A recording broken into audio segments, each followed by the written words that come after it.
commencer, crée ton pilote.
Concentre-toi maintenant sur l'apparence de ton pilote.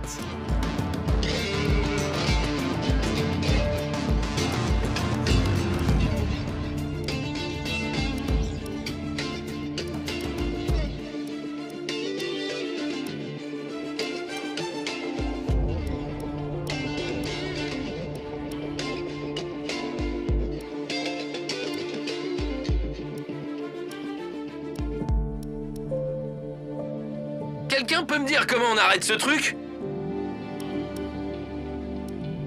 Ok, boss. Mettons, commence par saisir.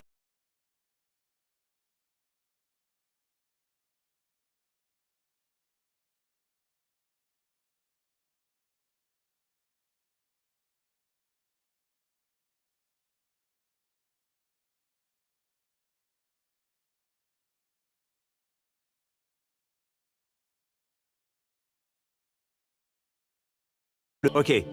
Certains sponsors proposent une meilleure prime à la signature, tandis que d'autres offrent de meilleurs revenus hebdomadaires. Plus on est performant, plus on gagnera en popularité et plus on grimpera les échelons. Ces gains nous permettront d'obtenir de meilleurs revenus de la part des sponsors.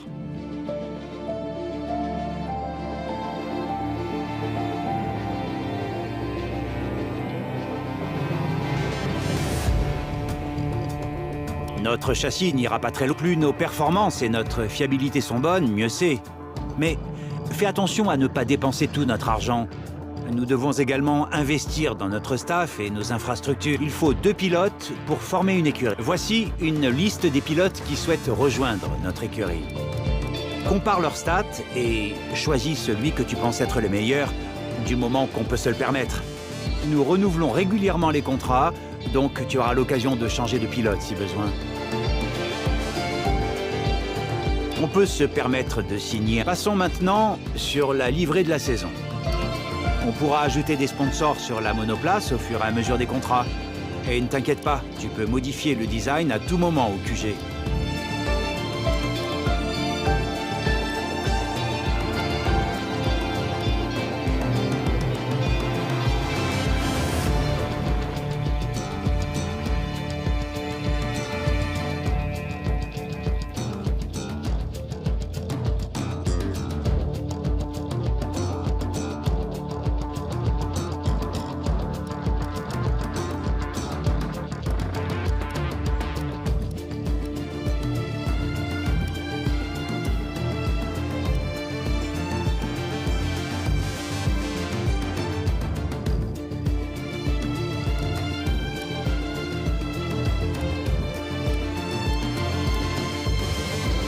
Enfin et surtout, il faut qu'on définisse notre image, c'est-à-dire notre insigne et les couleurs de l'écurie.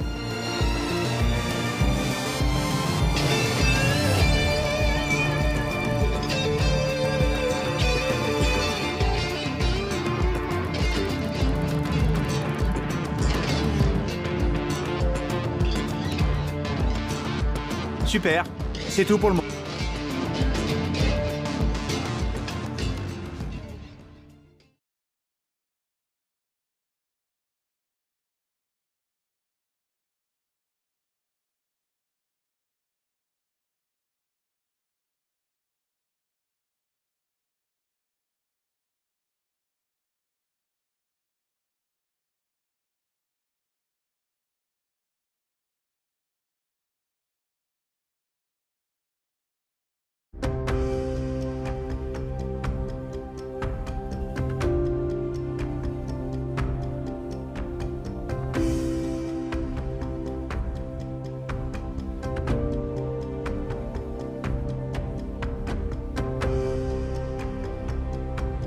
Bonjour à tous et bienvenue pour cette édition spéciale du Paddock Pass.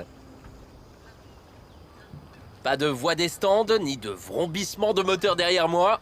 Je suis aujourd'hui loin des paddocks pour une petite virée à la campagne, direction le QG de la toute nouvelle écurie de Formule 1. Ce n'est pas tous les jours qu'on a l'occasion de jeter un œil dans les coulisses d'une équipe de F1.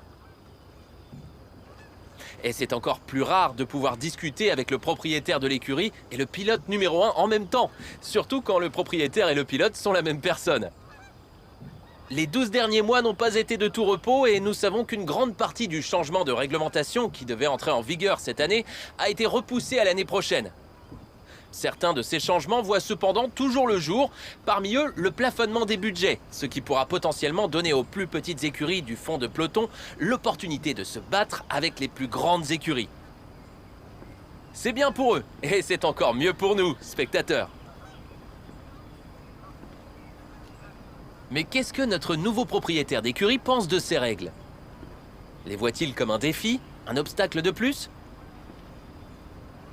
Ou pense-t-il que c'est une chance de perturber le statu quo, de faire une entrée fracassante et de se faire une place dans l'histoire de la Formule 1?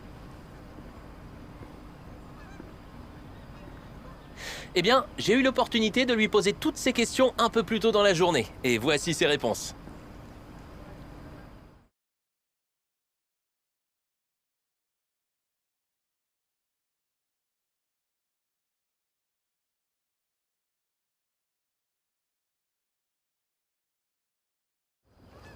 Pour commencer, merci de nous avoir invités aujourd'hui. J'ai adoré pouvoir passer du temps en coulisses avec vous. Vous vous en doutez sûrement, j'ai beaucoup de questions à vous poser. Alors, c'est parti! On n'avait pas vu de propriétaire d'écurie monter à bord de sa propre monoplace depuis longtemps. Et la discipline a énormément changé depuis la dernière fois que c'est... Parlons un peu de votre coéquipier. On sait qu'il est ravi d'avoir été choisi pour rejoindre l'écurie. Mais dites-moi, que pensez-vous qu'il puisse offrir à votre équipe?